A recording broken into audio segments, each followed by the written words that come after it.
Assalamualaikum warahmatullahi wabarakatuh. Selamat pagi anak-anakku kelas 7 yang Bapak cintai. Perkenalkan, Bapak di sini akan menyampaikan tentang materi tata tertib dan wawasan Wiyata Mandala. Sebelum itu perkenalan dulu ya. Bapak bernama, ya ini ada namanya di situ sudah tertulis, yaitu Bapak Aristarian Andriawan. Fotonya kalau mau lihat ini, wah, ganteng bukan? Ya, insya Allah yang ganteng. Ganteng kenapa Bapak bilang ganteng? Karena Bapak sudah punya istri, jadi otomatis Bapak ganteng untuk istri Bapak. Oke, seperti itu. Oke, langsung saja kita menuju materi, yaitu tata tertib dan wawasan Wiyata Mandala. Yang pertama yang akan Bapak bahas di sini adalah tentang tata tertib. Tata tertib dalam kehidupan sehari-hari itu adalah suatu aturan atau tatanan yang harus dilaksanakan dan dipatuhi. Jadi namanya tata tertib itu adalah aturan dan tatanan atau tatanan yang harus dilaksanakan dan dipatuhi. Nah, aturan itu dibuat untuk dipatuhi, bukan untuk dilanggar. Nah, salah kan? Kalau ada orang mengatakan, oh ada aturan itu untuk dilanggar, bukan untuk dipatuhi. Salah besar. Nah, kemudian umumnya tata tertib terdapat pada intuisi pendidikan, perusahaan, dan kegiatan lainnya yang melibatkan banyak orang. Ya, otomatis di suatu tempat yang di situ melibatkan banyak orang, otomatis di situ juga akan ada tata tertib. Nah, kalau kita di sini itu masuk dalam tata tertib sekolah, yaitu aturan-aturan yang harus atau wajib ditaati di sekolah agar proses kegiatan belajar mengajar dapat berlangsung dengan baik. Nah, tata tertib juga bertujuan untuk membantu siswa-siswi memperoleh prestasi belajar yang maksimal. Otomatis kalau dia itu melaksanakan tata tertib yang ada, dia akan berprestasi. Walaupun toh kalau kita sering melanggar dan sebagainya, ya otomatis prestasi kita juga akan menurun. Itu akan berpengaruh terhadap prestasi kita. Entah itu prestasi dalam sopan santun atau prestasi dalam akademi. Dalam tata tertib ada hal-hal yang harus atau yang wajib dikerjakan dan ada yang dilarang dalam lingkungan sekolah. Setiap pelanggar pasti dikenakan sanksi atau hukuman, baik itu lisan atau yang lainnya, hukuman secara langsung. Contoh kalau di pondok ya atau di sekolah itu ada kafaroh. Nah, nanti ada kafarohnya apa gitu kan.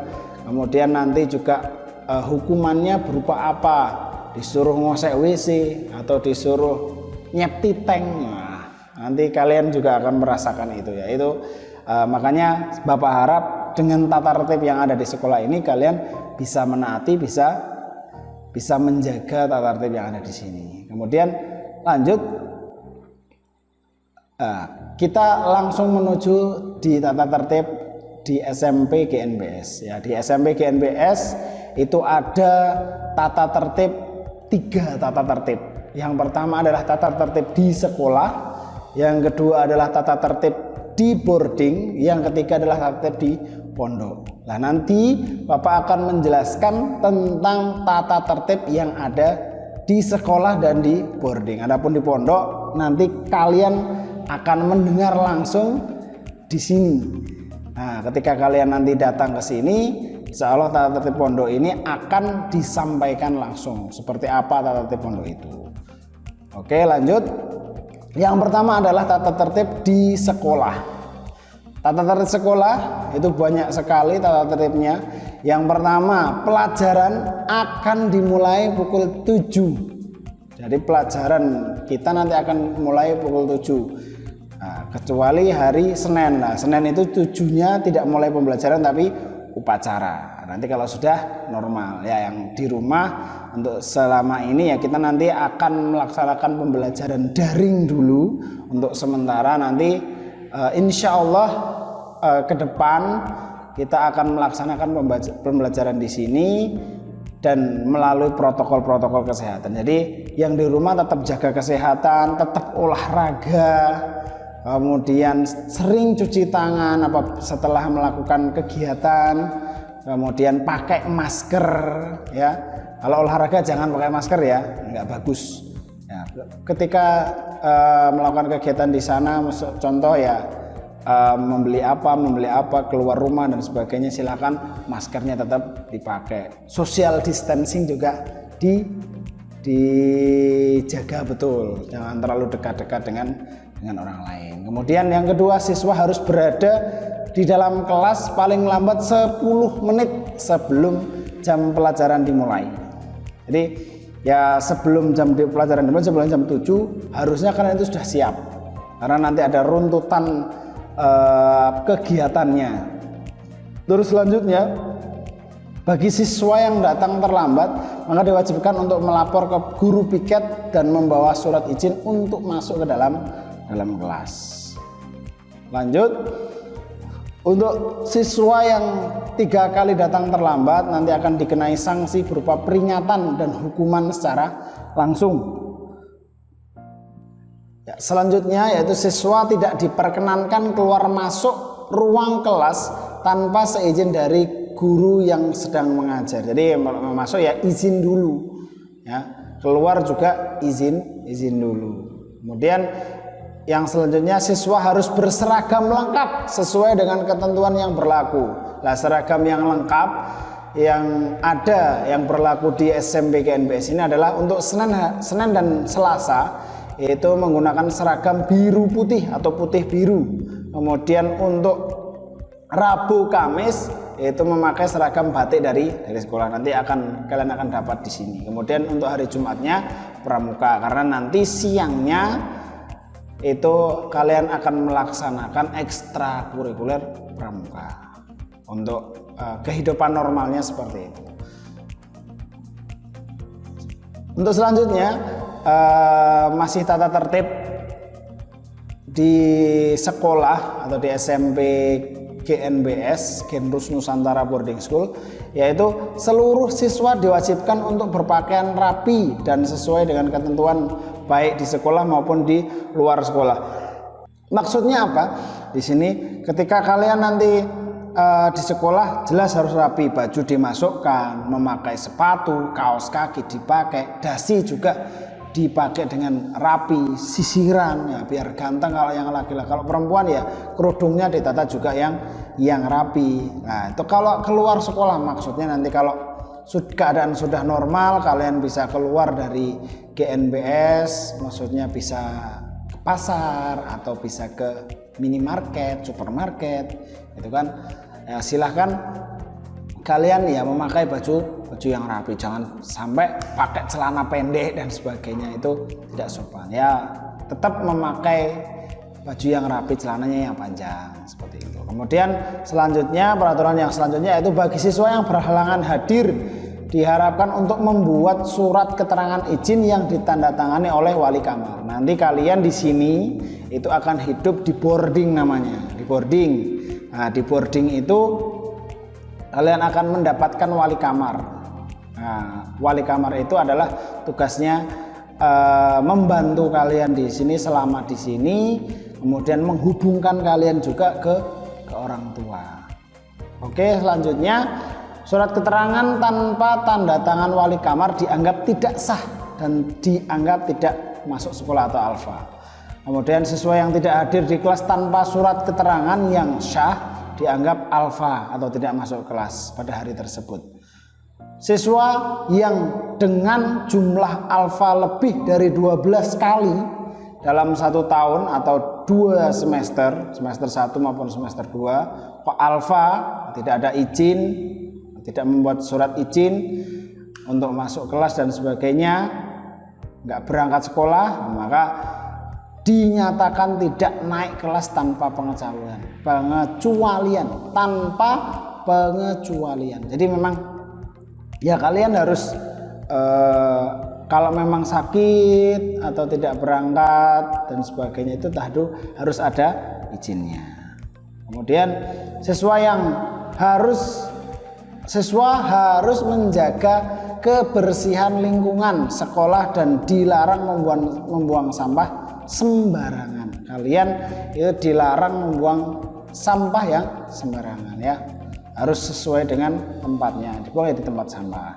Setiap siswa diwajibkan untuk mengikuti kegiatan-kegiatan yang dilakukan oleh pihak sekolah seperti upacara, kegiatan Jumat bersih, nanti kita akan bersih-bersih bersama dan lain-lain. Masih banyak ya lagi yang lainnya. Mungkin nanti ada kegiatan lomba, ada kegiatan hari Kartini atau hari olahraga gitu kan. Ada pertandingan-pertandingan olahraga, ya silahkan nanti diikuti. Kemudian selanjutnya tata tertib di sekolah, siswa harus bertingkah laku sopan santun terhadap guru, siswa ataupun perangkat sekolah yang lain ya. Lingkungan juga sama, kalian juga harus bersikap sopan santun ya. Kalau ketemu dengan orang tua ya wajibnya atau hormatnya kalian, sopan santunnya kalian itu ya harus bertanya, monggo Pak, assalamualaikum, permisi Pak, saya duluan ya Pak. Nah, itu contohnya sopan santunnya seperti itu. Kalau orang Jawa ya, "Met Pak, monggo kula rumiyin." Nah, kalau orang Jawa. Selanjutnya, siswa rambutnya harus rapi, yang laki-laki nih ya. Dilarang berambut gondrong atau panjang. Kemudian dilarang membawa senjata tajam, narkoba, rokok ataupun obat-obatan berbahaya yang lainnya. Kemudian siswa dilarang merokok atau melakukan kegiatan-kegiatan yang negatif di dalam maupun di luar sekolah. Ya, kalian kan di sini sebagai orang iman, sebagai orang Islam ya wajibnya ya berkegiatan lah yang positif. Nah, yang positif-positif saja yang kalian lakukan. Oke, selanjutnya siswa dilarang keluar lingkungan sekolah pada jam pelajaran tanpa seizin guru piket. Nggak boleh keluar ya. Di sini kita diminta atau kalian mendapatkan amanah dari orang tua kalian untuk belajar yang maksimal di sekolah, yang maksimal di pondok nanti juga yang maksimal, sehingga kalian bisa menjadi mubaleghot yang solih solehah, faham, fakih, yang bisa membanggakan orang tua. Kemudian ini sanksi-sanksinya, mungkin ada teguran lisan, ada surat panggilan kepada orang tua, ada skorsing atau hukuman kafaroh yang saya sampaikan tadi. Kemudian kalau berat sekali ya kalian melanggar peraturan-peraturan sekolah dengan pelanggaran yang berat, maka ya akan kami kembalikan kepada orang tua. Kemudian setiap siswa harus menjaga nama baik sekolah, baik di dalam maupun di lingkungan sekolah. Ya, SMP kita ini SMP kebanggaan kita yaitu SMP Genrus Nusantara Boarding School GNBS, ya harus kita jaga nama baiknya. Jangan sampai kita mencemarkan nama baik. Ya, kita berperilaku yang positif, yang baik. Kalian juga menjaga agama kalian kan, bisa menjadi orang iman yang fakih, alim, berakhlakul karimah dan mandiri. Yaitu harus kalian jaga. Oke, yang selanjutnya adalah tata tertib di boarding. Ya, ini yang tadi saya sampaikan, nanti ada tata tertib sekolah dan ini tata tertib di boarding. Untuk tata tertib di boarding, ada tata tertib di kamar. Nah, kalian nanti akan mendapatkan kamar masing-masing, walaupun nanti satu kamar itu maksimal biasanya 8 anak. Kalian nanti akan mendapatkan satu kamar ya bareng-bareng dengan diwakili atau di situ ada wali kamarnya yang akan mengarahkan kalian di kamar. Nah, ini sedikit tata tertib yang disampaikan di boarding, yaitu yang pertama adalah area kamar, mulai kamar, koridor depan dan belakang. Maksudnya sampai jendela juga. Kemudian koridor depan itu ya nanti ada yang halaman kamarnya itu di depannya ya harus juga dijaga juga. Siswa diharuskan melaksanakan tugas piket sesuai jadwal yang ditetapkan. Jadi Nanti dalam kamar itu ada piket-piketnya. Masih piket untuk apa? Piket bersih-bersih, untuk piket menata kamar dan sebagainya. Adapun lemari ditata sendiri. Kemudian siswa diharuskan membersihkan, merapikan tempat tidur sebelum berangkat sekolah. Nah, ini tidak hanya pas berangkat sekolah saja, nanti kan harus merapikan ketika bangun tidur. Nanti bangun tidur kalian itu akan dibangunkan pukul 3 biasanya, 3 kalau enggak ya setengah 4 lah. Itu dibangunkan untuk persiapan bangun malam dan sholat sepertiga malam. Nah, kalian di waktu sepertiga malam itu bisa berdoa apa yang kalian cita-citakan, apa yang kalian inginkan, kemudian mungkin mendoakan orang tuanya di rumah supaya orang tuanya di rumah itu usahanya lancar, pekerjaannya lancar, sehat selalu. Lah, kalian doakan di sepertiga malam itu, ya. Kemudian yang selanjutnya, siswa wajib berpakaian menutup aurat ketika keluar kamar. Ya, tahu sendiri aurat yang kalian punya itu harus kalian jaga, ditutup auratnya. Kemudian siswa hendaknya menghidupkan atau mematikan listrik sesuai dengan kebutuhan. Ya, kalau sudah tidak dipakai, orangnya sudah keluar semua satu kamar itu ya AC, lampu, nah itu dimatikan supaya bisa berhemat. Kemudian siswa diharuskan mengunci lemari dan menutup pintu pada saat siswa meninggalkan kamar. Nah, nanti kalian akan sering meninggalkan kamar karena akan berkegiatan sekolah dan pondok. Kemudian ada halakoh pagi, sore dan sebagainya. Siswa tidak diperkenankan melakukan aktivitas perorangan atau kelompok yang berpotensi merusak atau mengganggu ketertiban umum. Nah, ini nggak boleh merusak, tidak boleh merusak. Siswa tidak diperkenankan membuat kegaduhan di kamar, ya nggak boleh gaduh ya. Kamar itu digunakan untuk istirahat, untuk tidur, nah, tidak untuk membuat gaduh. Siswa wajib menggunakan kanebo sebagai pengganti handuk dan menjemur pakaian di tempat yang telah disediakan. Nanti ada tempat jemuran, jadi untuk jemuran ya tidak dijemur di kamar. Nah, kamar itu untuk istirahat tadi. Kalau buat jemuran nanti kamarnya bau dan sebagainya, kalian tidak nyaman di kamar.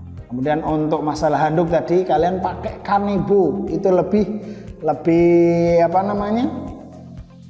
lebih ringkes. Nah, lebih ringkes karena ya kalau handuk itu harusnya kan langsung dijemur. Nah, ini supaya kalian tidak jemur-jemur handuk, ya kalian pakai kanebo sebagai pengganti handuk. Untuk selanjutnya, siswa hendaknya mengetuk pintu dan mengucapkan salam sebelum masuk kamar. Yang selanjutnya, siswa hendaknya membentuk koordinator kamar atau ketua kamar. Siswa tidak diperkenankan merubah posisi inventaris kamar. Ranjang lemari tidak boleh dirubah-rubah ya, sesuai yang ada di situ saja. Kemudian dilarang menerima tamu masuk ke dalam kamar, maksudnya ya keluarga jangan diajak untuk masuk ke kamar, karena ya di kamar itu tidak hanya kalian saja, ada teman-teman kalian ya. Jadi ya kalau mau bertemu keluarga ya mending di bawah seperti itu, atau di ruang tamu atau di wiskur. Oke, untuk tata tertib yang selanjutnya yang ada di boarding yaitu tentang makan minum. Nah, kalian nanti ditempatkan di tempat makan yang bersama-sama. Nanti kalian makanan juga bersama. Siswa diharuskan makan di ruang makan sesuai waktu yang telah ditentukan ya. Waktunya makan ya makan. Nah, jangan sampai nanti kalian terlambat makan yang mengakibatkan kalian sakit, kan kita harus menjaga kesehatan.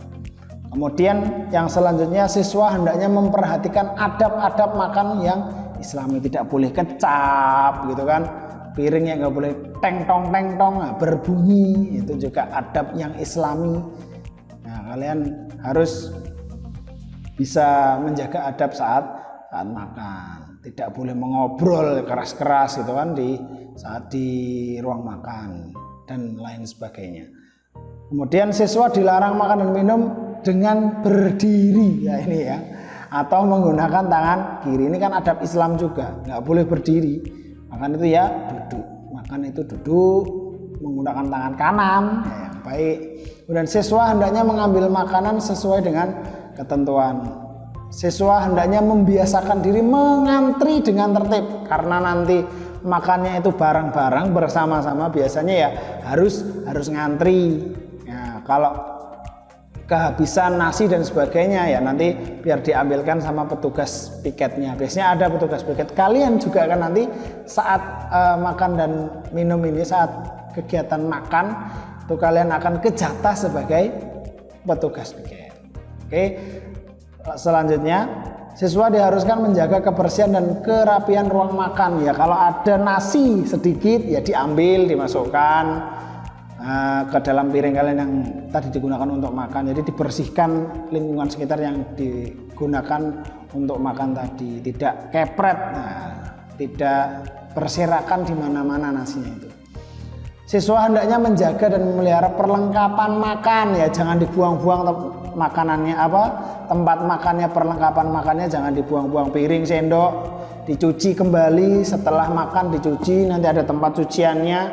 Kalian belajar mandiri, yang biasanya di rumah itu piring sama sendok yang nyuci orang tuanya. Nah, sekarang di sini belajar mandiri untuk mencuci piringnya sendiri, untuk mencuci sendoknya sendiri. Siswa dilarang membawa makanan dari dapur ke kamar, ya makannya ada di tempat makan itu, nggak boleh dibawa kemana-mana, di tempat makan saja. Oke, lanjutnya untuk adab atau panduan di kamar mandi. Nah, ini juga ada tata tertibnya di kamar mandi. Yang pertama, siswa hendaknya memperhatikan adab-adab Islami di kamar mandi. Di kamar mandi itu ya adab Islamnya seperti apa? Ya, menjaga kesucian dan sebagainya. Nah, itu harus dijaga. Kemudian siswa diharuskan menjaga kebersihan dan bertanggung jawab terhadap fasilitas kamar mandi. Maksudnya ini apa ya? Ketika masuk mungkin pintunya harus ditutup dan sebagainya, dikunci itu kan supaya tidak nyiprat semua kan keluar gitu kan, najisnya itu dijaga gitu kan. Kemudian yang selanjutnya, siswa diharuskan menghemat air dan menutup keran setelah menggunakan kamar mandi. Nah, kalau sudah selesai ya ditutup, apalagi di sini tidak ada bak mandi, adanya shower gitu kan, ya harusnya showernya dimatikan kalau sudah selesai. Siswa diharuskan membawa atau menggunakan perlengkapan mandi milik sendiri dan menyimpan pada tempatnya. Gak boleh ngambil peralatan mandi punya temannya. Kalian kan sudah punya peralatan mandi sendiri yang digunakan sendiri. Siswa diwajibkan menutup aurat ketika menuju atau keluar kamar mandi. Ya ditutup auratnya, pakai kaos, pakai celana gitu kan, tetap dijaga auratnya. Siswa diharuskan mandi di kamar mandi yang telah ditentukan. Sudah ada kamar mandinya, tiap-tiap gedung sudah ada kamar mandinya banyak.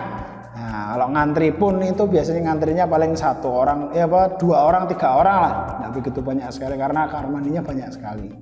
Jadi ya silakan mandi di kamar mandi yang sudah ada di gedungnya masing-masing. Oke, kita lanjut ke wawasan Wiyata Mandala. Tadi kan sudah banyak tentang tata tertib. Mungkin sebelum masuk ke wawasan Wiyata Mandala, Pak Rian ingin menjelaskan sedikit gambaran kalian nanti berkegiatan di SMP GNBS ini atau di pondok sini. Itu yang pertama, mungkin kalian akan tidur malam itu pukul 21.30 karena nanti selesai pengajian pukul 21.30 diarahkan nanti langsung bisa apel. Nah, setelah apel baru masuk kamar. Nah, nanti setelah masuk kamar ya kalian langsung bisa sikat gigi atau buang air kecil dulu supaya tidak ngompol ya. Nah, mudah-mudahan di sini tidak ada yang ngompolan ya. Mudah-mudahan jadi nanti tidak harus jemur-jemur spray atau jemur-jemur kasur gitu kan. Ya mudah-mudahan makanya sebelum tidur kalian diminta untuk buang air kecil dulu dan sikatan gigi. Itu untuk kebiasaan sehari-hari. Setelah tidur nanti kalian akan dibangunkan pukul 3.30 atau setengah 4. Nah, setengah 4 itu kalian dibangunkan untuk menuju masjid. Semua dibangunkan untuk menuju masjid. Semuanya menuju masjid. Setelah menuju masjid, kalian diarahkan untuk sholat malam. Didoakan orang tuanya, doa malam. Didoakan orang tuanya, doakan diri sendiri, mintanya apa dan sebagainya. Nah, itu silakan dipergunakan sepertiga malam itu dengan baik. Otomatis kalau kalian sering berdoa, Allah itu akan mengabulkan doa yang kalian panjatkan. Nah, seperti itu. Dibantu orang tuanya di rumah usahanya supaya lancar, itu kan dibantu doa. Mudah-mudahan pandemi ini cepat selesai, gitu kan. Pandemi COVID-19 ini cepat selesai, berdoa bersama-sama. Insya Allah akan mengabulkan doa kita. Kemudian setelah doa malam sambil menunggu sholat subuh, kalian bisa hafalan atau bisa membaca Al-Quran di situ sampai nanti sholat subuh. Nah, setelah nanti sholat subuh ada kegiatan yang namanya halakoh pagi, halakoh setelah sholat subuh. Itu biasanya digunakan untuk hafalan, kalau enggak mengetes bacaan kalian. Nanti kalian akan di halakoh atau berkelompok, kelompok sini, kelompok situ. Nah, nanti gurunya juga ada masing-masing. Nah, nanti silahkan diikuti dengan baik. Setelah halakoh itu setengah 6, 5.30 kalian diarahkan untuk menuju ke kamar. Setelah nanti setengah 6 kalian akan diarahkan menuju kamar untuk mandi. Ya, ini di sini mandi waktunya pendek sekali, jam 6 sampai jam 6.15 maksimal. Jam 6 diusahakan sudah bisa turun. Jam 6 atau jam 6.15 sudah bisa turun untuk melaksanakan apel pagi. Nah, apel pagi ini untuk memeriksa kesiapan kalian semua untuk berangkat sekolah. Di situ nanti ada apel, suruh pakai sepatu, kaos kakinya dipakai, baju seragamnya juga dipakai, yang rapi. Nah, itu digunakan untuk persiapan kalian sekolah. Setelah apel ini baru kalian bisa menuju ruang makan untuk makan. Nah, di sana nanti setelah makan, nanti makan biasanya selesainya jam 6.45 lah. 6.45 sudah selesai, kalian bisa langsung menuju ke ruang kelas untuk belajar sekolah. Itu dari jam 7 nanti sampai jam 12 siang. Nanti belajarnya sampai jam 12 siang. Nah, setelah 12 siang kalian diarahkan untuk sholat duhur. Nah, setelah sholat duhur biasanya langsung apel siang. Di situ nanti ada apel.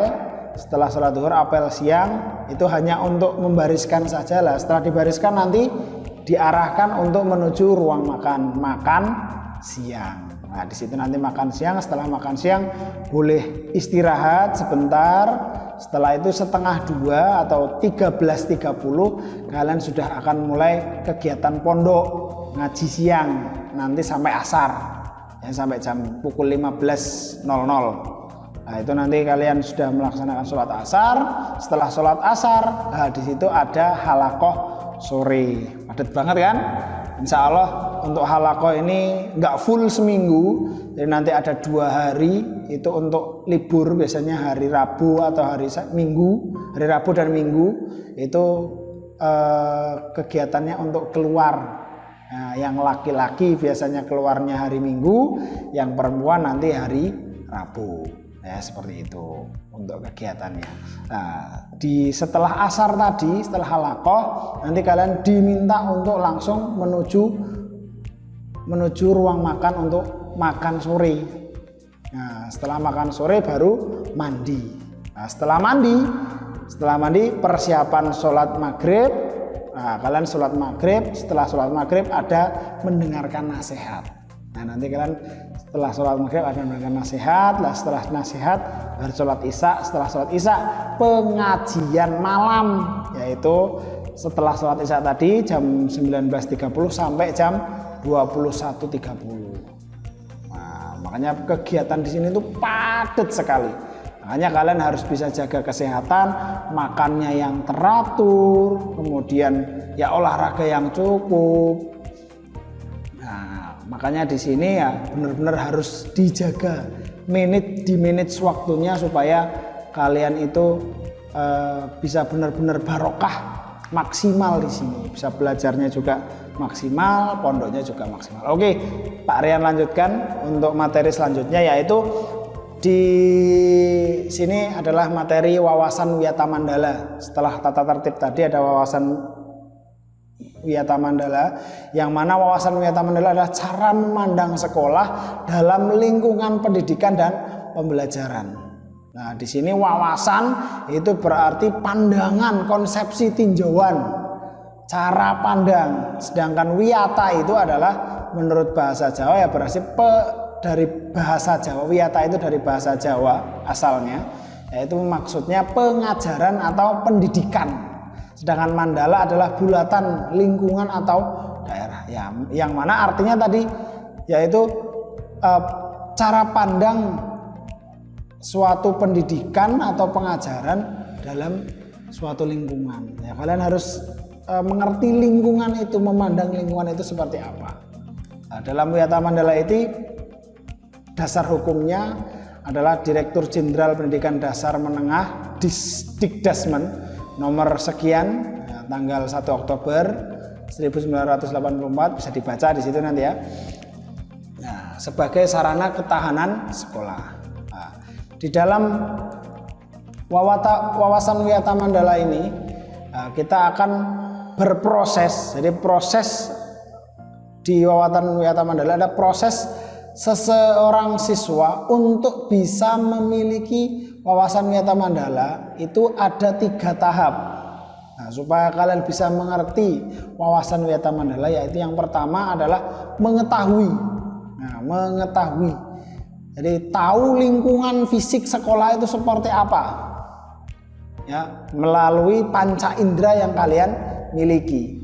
Nah, perpus itu di mana, kemudian kelas itu di mana, kamar mandi di mana, itu namanya mengerti wawasan Wiyata Mandala. Kemudian mengenal. Nah, mengenal di sini maksudnya tahu seluk-beluknya. Nah, ya, kegiatan yang harus kita lakukan di sini itu apa? Olahraga, oh olahraga di sini. Tahu fungsinya ya. Namanya lapangan itu digunakan untuk olahraga dan sebagainya.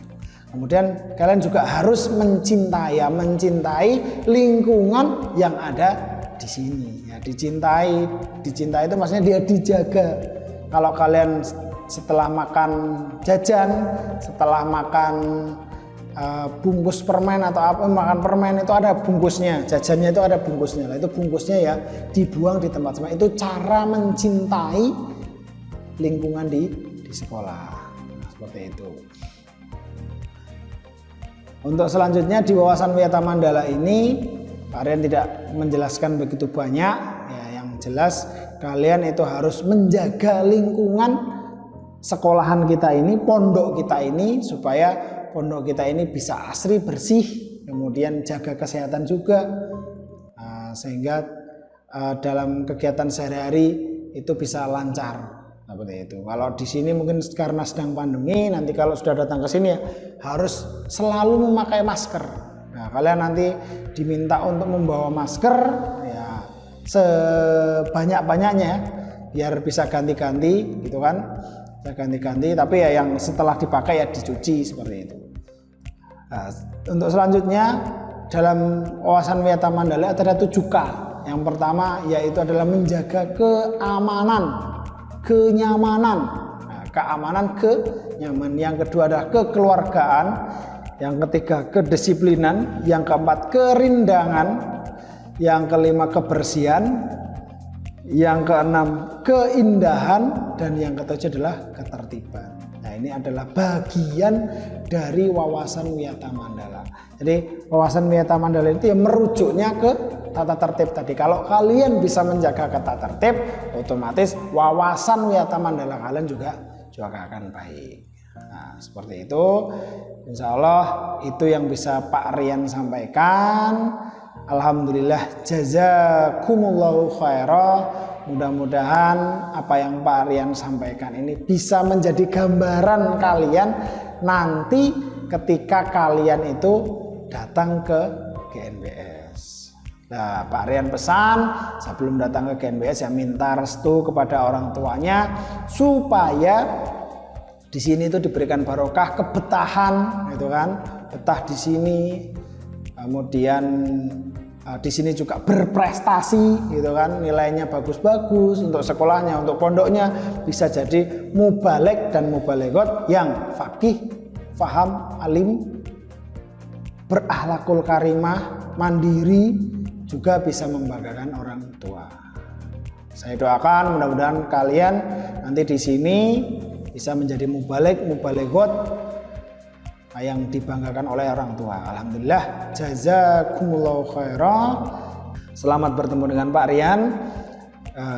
Jangan lupa banyak doa. Kalau oleh-oleh ya silahkan mau bawa atau tidak, ya, terserah kalian lah kalau itu ya. Kemudian jajan juga kalian insya Allah bisa lebih banyak.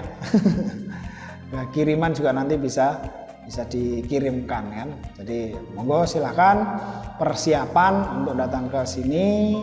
Sampai berjumpa lagi di GNBS. Assalamualaikum warahmatullahi wabarakatuh.